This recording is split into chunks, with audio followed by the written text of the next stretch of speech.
All right, everybody got quiet. Thank you all for being here. It is an honor and a privilege to recognize that it is a new day in Oklahoma and for the nation in our battle against addiction and the opioid epidemic. We have just this morning had the state of Oklahoma, had a settlement and a consent decree approved by the district judge down in Cleveland County with regard to our cause of action against one of the defendants in the opioid litigation, Purdue Pharma. Through this historic agreement, in which the state will enjoy a $270 million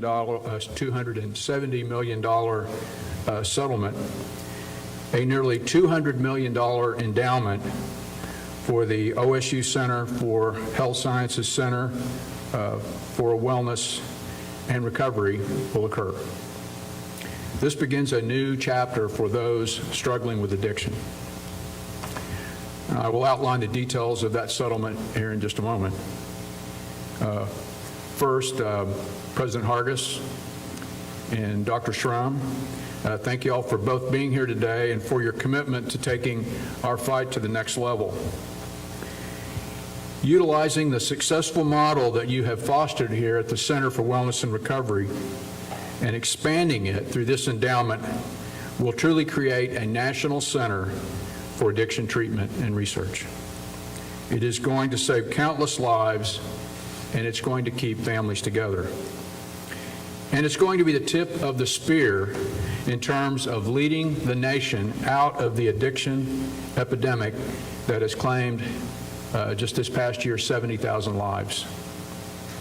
The fact remains, the addiction crisis facing our state and nation is a clear and present danger, but we are doing something about it today.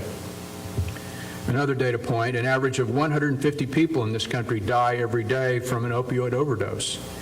In 2018, life expectancy for Americans dropped again, in large part because of the continuing rising numbers of drug overdoses. According to the data from the Oklahoma Bureau of Narcotics and Dangerous Drugs, since 2004, more than 10,000 Oklahomans have died from an overdose. And in 2018, nearly 50% of all overdose deaths in the state were attributed to pharmaceutical drugs. Out of the more than 3,000 Oklahomans admitted to the hospital in our state for a non-fatal overdose this past year, 80% involved a prescription opioid. Quite simply, we are out of time with regard to the responsibility we have to deal with this crisis. But the money from this settlement will provide significant and substantial funding to the Center for Wellness and Recovery here, allowing us to focus our attention on what should be our highest priority, Americans struggling with addiction. I want to say that the OSU Center for Wellness and Recovery in these negotiations was selected because its footprint in this space is well established. It is the gold standard and is already a national leader in studying and treating addiction and finding innovative ways to cure it. And this money will allow the center to expand its mission to a national level to combat the crisis. And I know I speak for most everybody in this room in saying that I have full faith and confidence in Dr. Schramm and her talented team to lead this initiative. So I'll let Dr. Schramm talk more about the center in a little bit, but I want to say that the OSU Center for Wellness and Recovery is the nation's leading comprehensive treatment and research center for treating pain and addiction. It promotes collaborative and interdisciplinary approaches to the study of treatment and the public's understanding of pain, substance use, and abuse. Here at OSU, they treat addiction as a brain disease. When I was here for the launch of the Center for Wellness and Recovery back in 2017, something Dr. Schramm said has stuck with me ever since. It was her vision to start this program, and she started it with no new funds, with existing funds here at the OSU Center for Health Sciences, because she was dedicated to finding a better path forward for Oklahomans who are in need of addiction treatment. She did it because she knew it was important, it was essential to better understand addiction psychology, the role of the brain in perceiving and managing pain, and finding alternative modalities for treating those suffering with chronic pain. I continue to applaud you and the efforts of your team, Dr. Schramm. So the details of the settlement are as follows. The endowment will establish a foundation that will receive an initial $102.5 million that will go specifically to the OSU Center for Health Sciences Center for Wellness and Recovery. And beginning in January 1 of next year, the foundation will receive an annual $15 million payment over a 5-year period.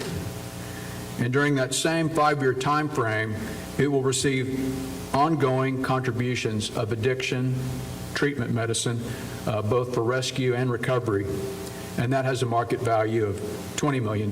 So $4 million in rescue and treatment drugs over a 5-year period. Another $12.5 million from the settlement has been set aside to providing funds that will directly abate and address the opioid epidemic's effects in Oklahoma's towns, cities, and counties.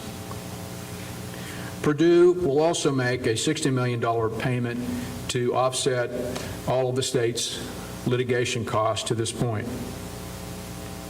I would like to now call upon OSU University President Burns Hargis, followed by the President of the OSU Center for Health Sciences, Dr. Casey Schramm, to discuss the Center for Wellness and Recovery and its mission. Dr. Hargis.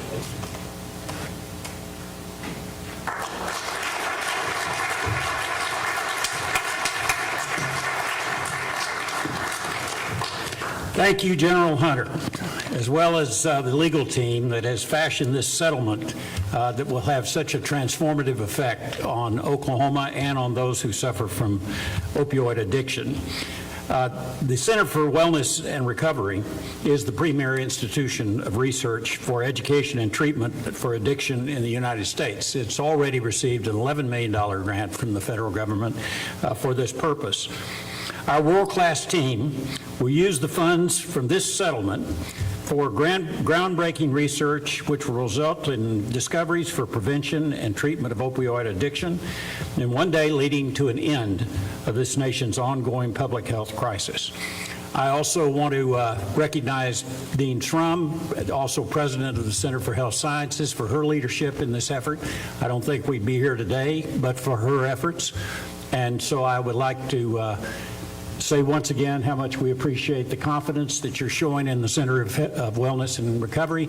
And now I ask President Schramm to come forward. Casey?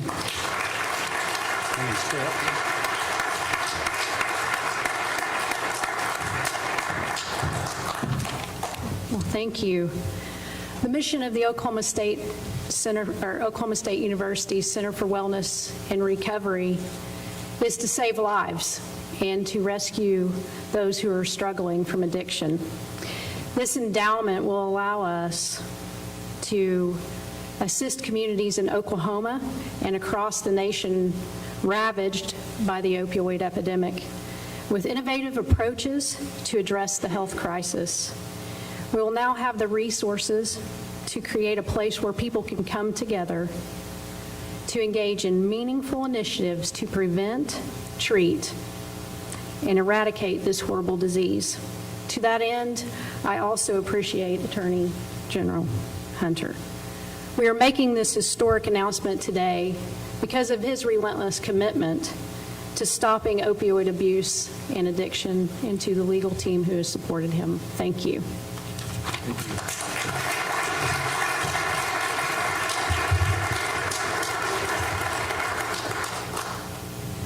Thank you both.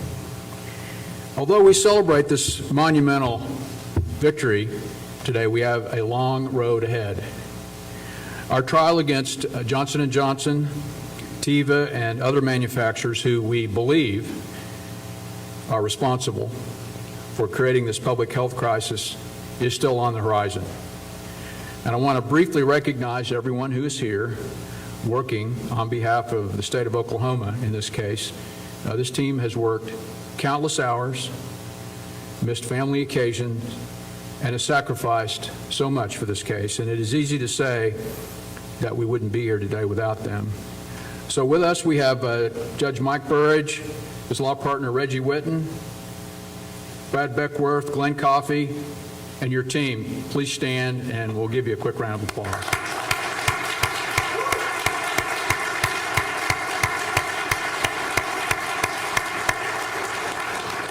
And from the Attorney General's office, you know, it's important in leadership to surround yourself with people who are smarter and more talented than you are. Case study, Abby Dilsaver, General Counsel in our office, and First Assistant Don Cash are here, and my Public Policy Chief, Lori Carter's here also. I can't thank you all enough.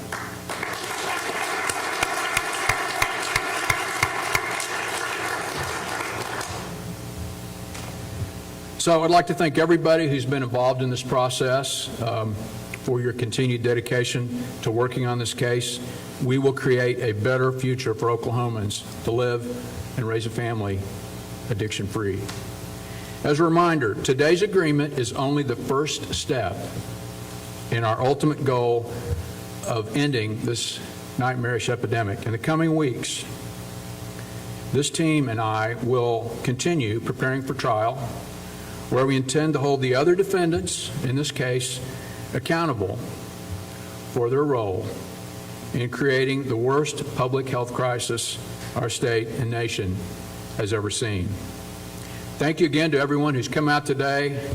I'm now happy to take any questions that you may have. Thank you. Mr. Castile.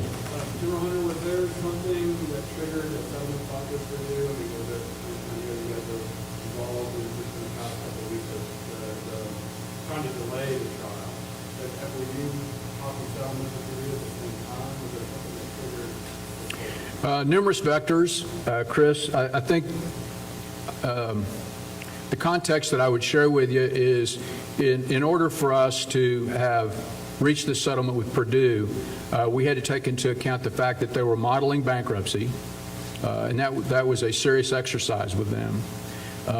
So as we spent time through court-ordered mediation over multiple months, there began to be an opportunity, it seemed to us, to get Purdue to look at a national settlement that was going to settle their claims with Oklahoma. And as we began to focus on the work that's done here at OSU, at the center, it became apparent to us that we could propose to Purdue that it made sense, both for Oklahoma as well as the nation, to invest in a national center for addiction treatment. OSU credibly has established this footprint, and we were able to convince Purdue that, again, this is a national settlement. It is something that can not only assist Oklahoma in dealing with the epidemic, it can assist the whole country. And so this level of funding was something that was fought for, hard, hand-to-hand combat, I would say, but it turbocharges the center here, and we believe, without question, it establishes OSU as the National Center for Addiction Treatment and Recovery. Yes?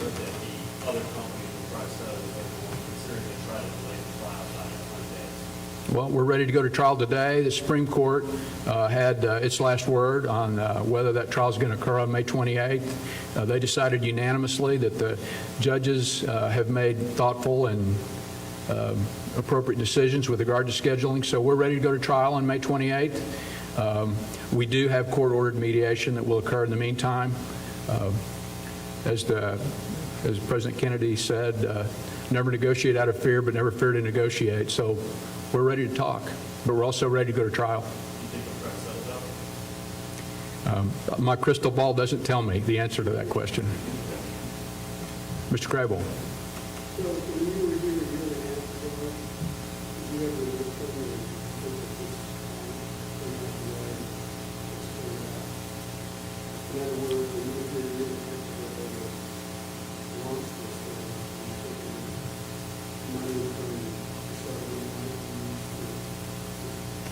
Well, let's just say that my experience here has left an indelible imprint, and certainly was part of the inspiration for this settlement.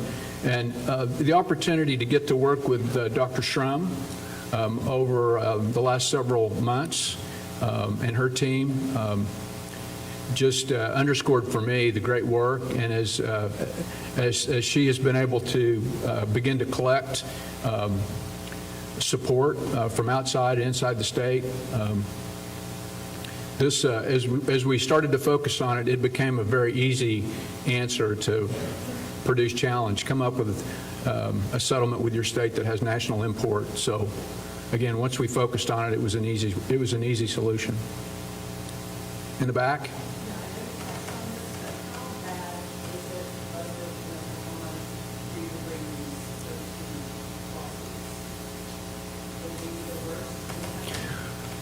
Well, were we the worst? We were certainly in competition.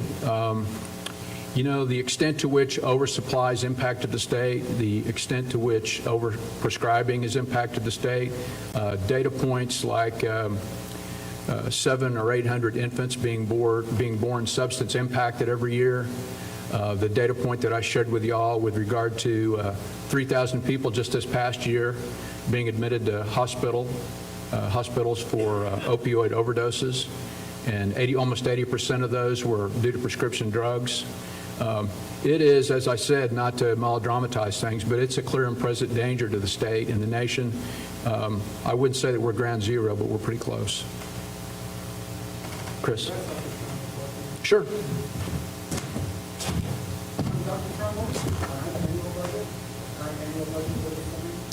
Our current annual budget. We are probably, what are we, about 2.4 million? Oh, this is amplifying, very much so. Most of what we have done is, when we recognized, obviously you hear these statistics that have been discussed, and Oklahomans are dying, people are dying. It would be unconscionable for us not to do something, and to the extent that we began bringing in experts to provide care, researchers to begin doing research, and going out and getting grants to do research, and looking for external support as we grew that center. So this will absolutely allow us to continue and to absolutely amplify. I mean, we look forward to having a national advisory board, bringing in more experts in addition to what we have, expanding the research and the scope of what we do, and as General Hunter said, being recognized as a leader in the nation. I think we've been recognized in Oklahoma for the problem that we have, and we're now going to be recognized for being the solution.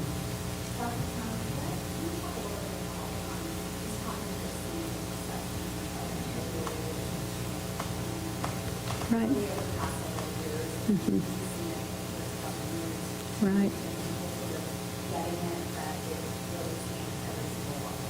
Right.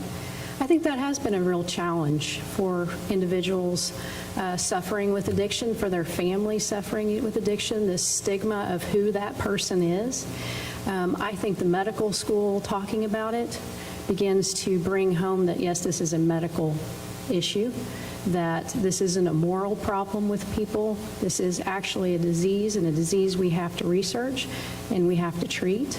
And as we begin to do that more and more, I think people are beginning to recognize. I also think the prevalence of the issue starts to bring home really quickly with individuals, because as we stand in this room, we all know people of all walks of life who are suffering with addiction.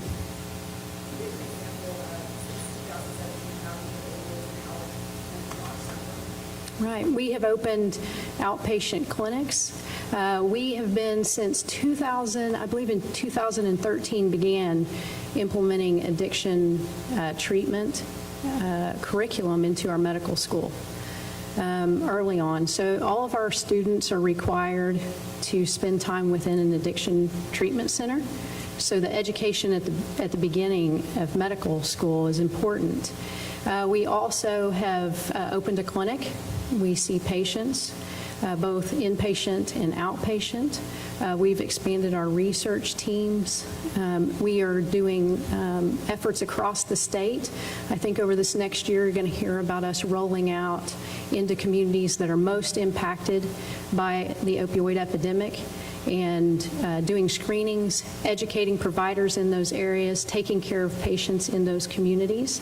We also have launched an effort that is an educational effort for providers or physicians across the state to help them gain the knowledge that they need to be able to manage addiction and to treat patients appropriately with best practices. And so through those efforts, we believe that is a multiplier of our efforts here in actually getting our knowledge out to the front line of physicians that are seeing patients all across our state.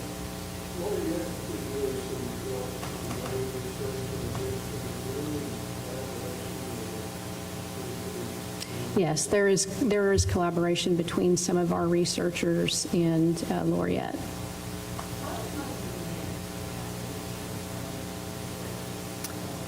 Well, so the settlement is obviously very new, and that process is going to be worked out, but my understanding is we will be putting together a board, a national board, an advisory board that will oversee all of the treatment, advocacy, research, and the dollars around that. Would you like to comment on that? So the model is the MD Anderson Center down in Houston. I think the opportunity we have to be the MD Anderson Center for Addiction and Treatment is real and manifestly apparent to me. They have a 15-member board for their foundation.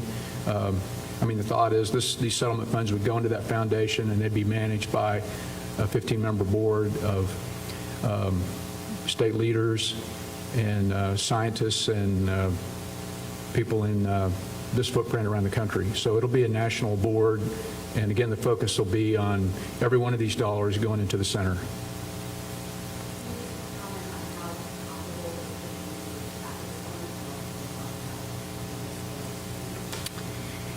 So it's not apples and apples. The tobacco settlement contemplated that the manufacturers would continue to sell cigarettes and cigars and smokable products. And there's been a significant revenue stream since the settlement based on those sales. So what we're hopeful for is a dramatic abatement of the sale of pharmaceutical opioids. Want to be careful to advise and recognize that opioids are appropriate for acute pain subsequent to surgery, and they're very important for palliative care.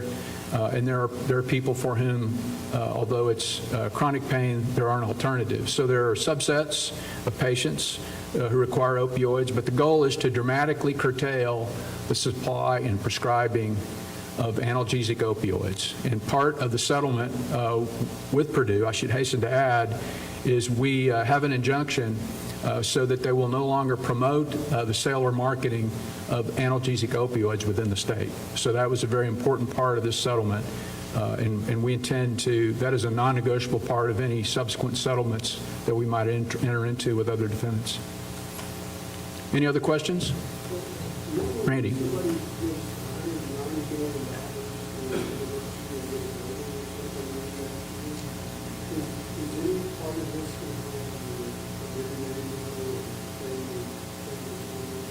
No. Thank you for your question. Obviously, this is a big step in this today, but for some families who may be lost in the opioid crisis, this may not be enough for justice. What do you tell us? Well, this is just one piece of the puzzle, if you will, that the state is working on. This past year, groundbreaking legislation was passed to curtail the prescribing of prescription opioids. It also gave law enforcement more ability to interdict oversupply. We're now going to move away from paper prescriptions to e-prescribing. The diversion that was occurring with regard to people falsifying prescriptions and obtaining opioids was significant. So this is just a piece of a overall comprehensive approach that the state is taking to the epidemic. So there's still policy to do on this front, and we're engaged with the legislature and the governor over the next several months to provide the state more tools. The results of this litigation are important to provide funding to begin to deal with the treatment and rehabilitation responsibilities of the state to get people over their addiction, to get them back on the straight and narrow. So they shouldn't focus, folks should not focus or obsess on this being the solution. It's a part. We still have 3 defendants in the litigation. We're ready to go to trial today, May 28th trial date, and we intend to hold those companies responsible for the mess that they've made here in the state. So this is just one piece of what, again, I would describe as a comprehensive approach that the state is taking to deal with the epidemic and its fallout.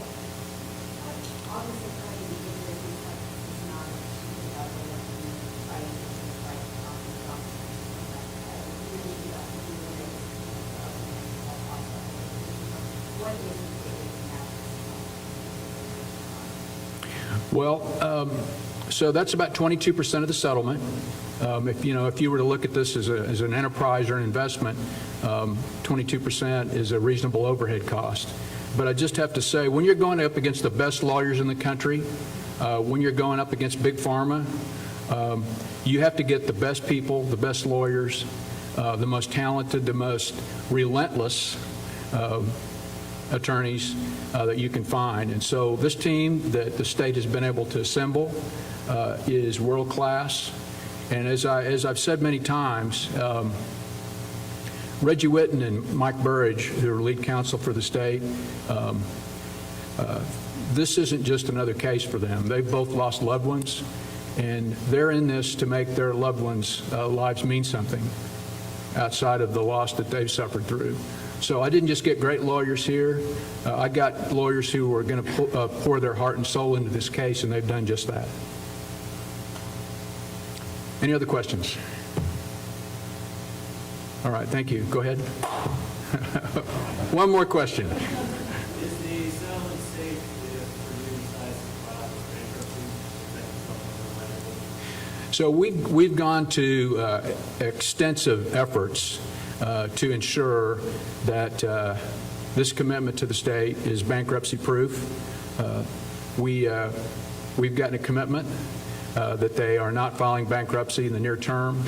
We also have irrevocable letters of credit in place at a bank here in the state that collateralize the funding. So we've gone to great lengths to ensure that this is real money, that it's not at risk in the event Purdue declares bankruptcy. So thank you for your question. So if there's nothing else, I appreciate everyone coming and appreciate your support. May 28th, we're on to our trial, and wish us luck. Thank you again very much. Thanks.